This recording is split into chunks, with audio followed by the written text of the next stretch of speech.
ये है the United states of America, the land of opportunities, the land of dreams.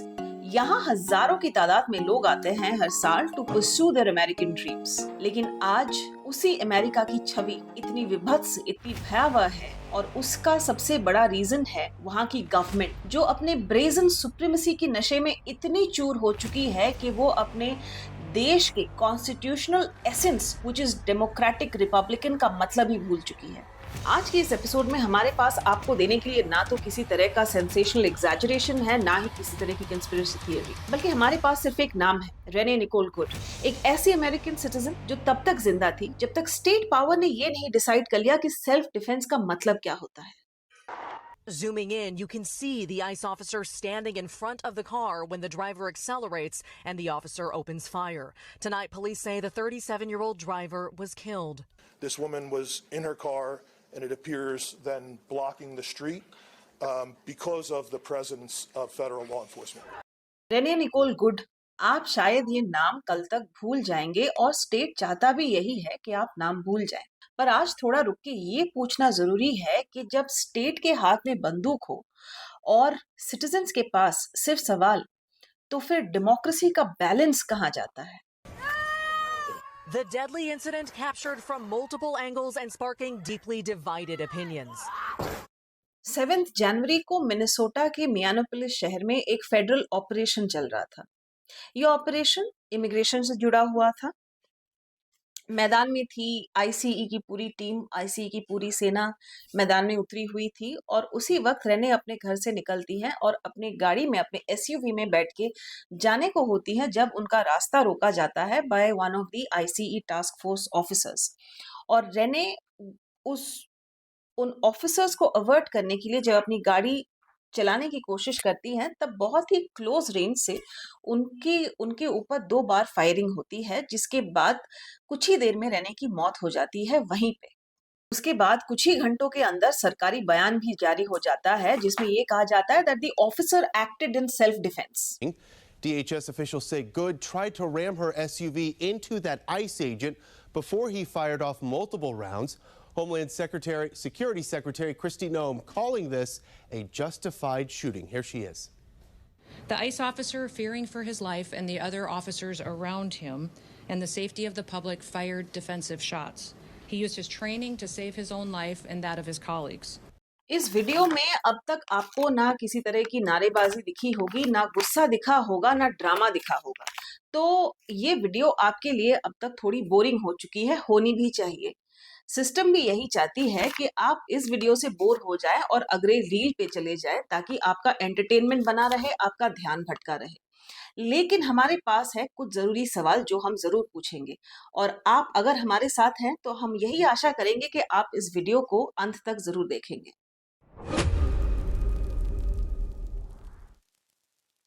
कुछ सवाल जिनका जवाब हम ढूंढने की कोशिश करेंगे आज, उनमें से सबसे पहला है कि क्या खतरा तुरंत था?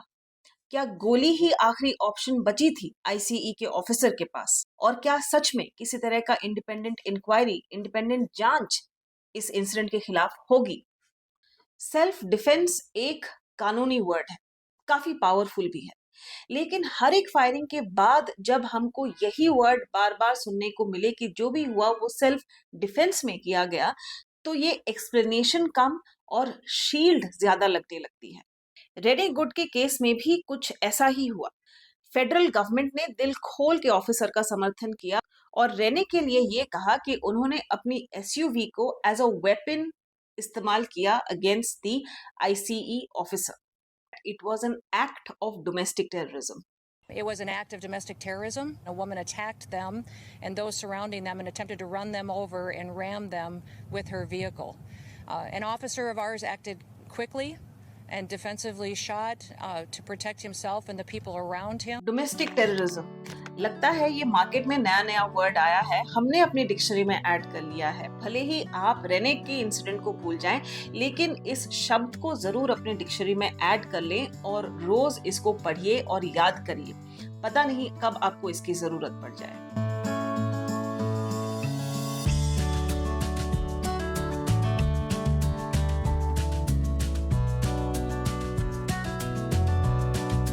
जनता को आप मूर्ख समझना बंद कर दीजिए।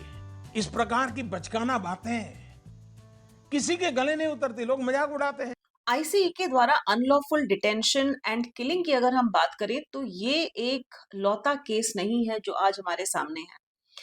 हमने जब हिस्टोरिकल डेटा को खंगाल के देखा तब हमें ये पता चला कि साल 2025 में between 20th of January to 31st of December alone 32 custodial deaths report हो चुकी थी जहां पे आईसी को अकाउंटेबल ठहराया गया था। इसके अलावा रीसेंट फेटलिटीज की अगर हम बात करें तो हमारे सामने ऑलरेडी रेने गुड का केस इज अवेलेबल जो कि एक आईसीई के ऑपरेशनल रेड के दौरान हुआ in the city of Minneapolis in Minnesota. इसके अलावा unlawful and non criminal detention की अगर हम बात करें तो record detention levels as of January 7 2026 के मुताबिक 68,990 people were held in ICE detention.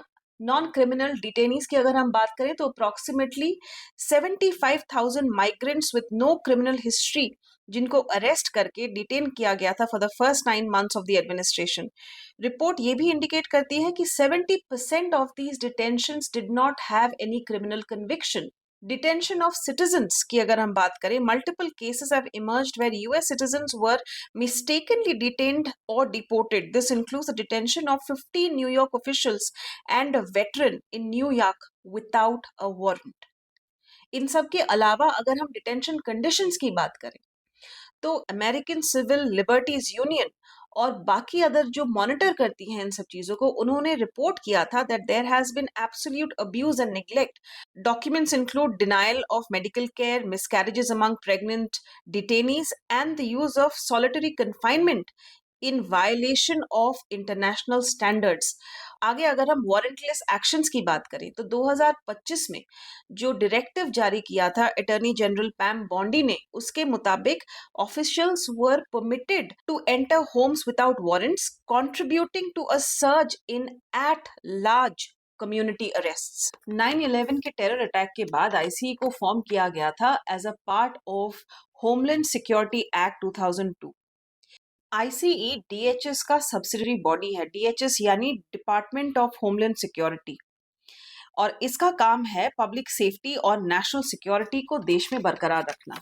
लेकिन 399 मिली सेकेंड्स में हुई इस दर्दनाक हादसे के बाद आईसीई अब सवालों के कटघरे में आ गया है। आईसीई के पावर के बारे में अगर हम बात करें टू अरेस्ट पीपल, तो बीबीसी के एक आर्टिकल ने इसको बहुत अच्छी तरह से एक्सप्लेन किया है। Its agents have the power to stop, detain and arrest people they suspect of being in the US illegally. They can detain US citizen in limited circumstances, such as if a person interferes with an arrest, assault an officer, or IC suspects the person of being in the US illegally.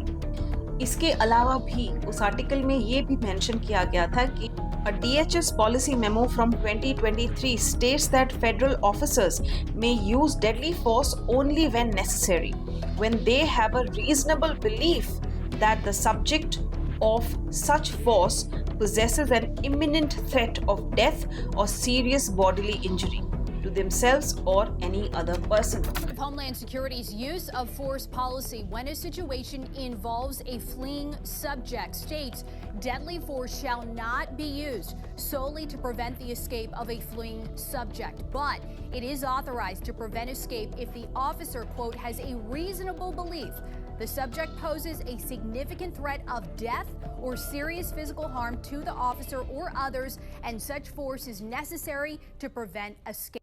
इसके बावजूद Renee जब उस situation को avoid करके वहां से निकलने की कोशिश कर रही थी तो आईसी के ऑफिसर्स ने बहुत क्लोज रेंज से उन पे 2 गोलियां चलाई। गोलियां चलाने के थोड़ी देर में रेने की मौत हो जाती है, और वहां जो चश्मदीद थे उनमें से एक डॉक्टर थे जिन्होंने कहा कि उसको गोली लगी है, मुझे उसकी मदद करने दो।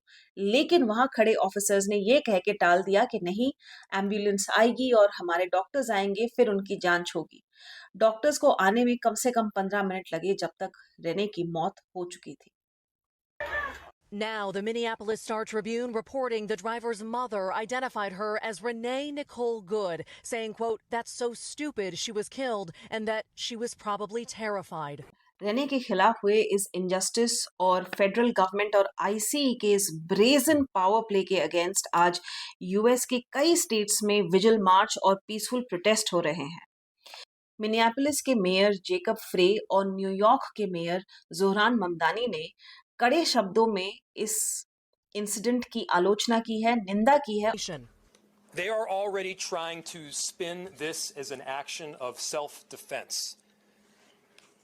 Having seen the video of myself, I want to tell everybody directly, that is this was an agent recklessly using power that resulted in somebody dying.